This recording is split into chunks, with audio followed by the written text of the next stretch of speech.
One click is all it takes to lose everything. We are in a cyber war. You can either be a defendant or you could be a victim. As we look back over the last 12 months, another big lesson that we can take away is cybercrime has changed. I remember in the early 90s when we talked about hackers and cybercrime, it was typically 16 or 17-year-olds from their mom's basement. They were hacking after school. They were defacing websites. They were doing things that were frustrating to companies, but weren't really damaging. I remember when I was working at the CIA in the 90s, somebody hacked the CIA's website and they changed it to the Central Stupidity Agency, right? And they put a funny picture up there. Now, yeah, it's a little embarrassing. We wish that that didn't happen, but there wasn't any severe damage. Yeah, maybe a little reputational hit, but it wasn't like classified information was stolen. It wasn't like personal identifiable information. It wasn't like individuals or citizens were hurt. Today, cybercrime or hackers is a whole new playing field. First, it's now big businesses. People are realizing they can make a lot of money.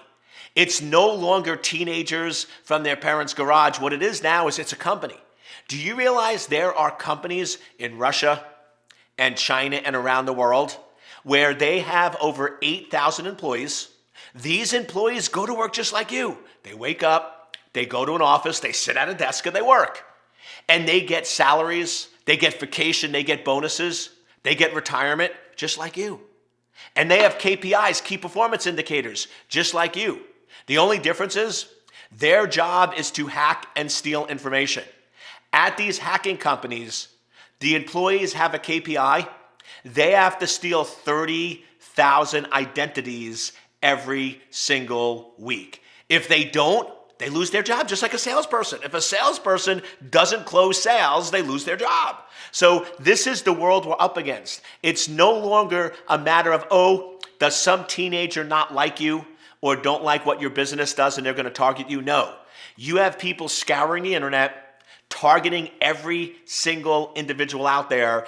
It is big business. And I will tell you, it will continue for a couple of reasons. First, if you look at WannaCry and some of these other ransomware attacks, they averaged in a 2-week period over $40 million. Now, let me help you out. If my company has a product that I make $40 million in 2 weeks, I'm going to keep rerunning that product. That's a really good product, right? So I can tell you it's going to keep coming. Also, because where the current laws are, cybercrime today is pretty much no risk. If you're hacking from Russia or China, Venezuela, North Korea, I apologize if I left out any of the other great countries that are hacking, but if you're from those countries, essentially, it is not illegal to hack outside of the country, and they have no extradition treaties with the United States or others, which basically means we know who these folks are, we know what they're doing, and there's absolutely nothing we can do about it.